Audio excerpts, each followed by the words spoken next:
پلاستیکیشه از در منازل شما جمع آوری میشه به این طریق اینجا تخلیه میشه تو کارخونه آسیاب پلاستیک.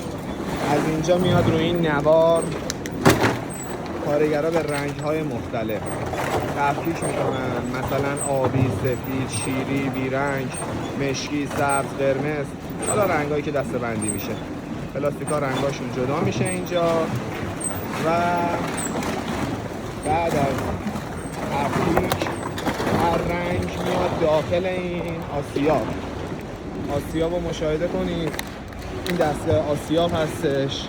بعد از اینکه رنگ‌های مختلف تفکیک شد میاد درون این آسیاب میشه، هر رنگ جداگونه و درون این گونی‌ها بسته‌بندی میشه.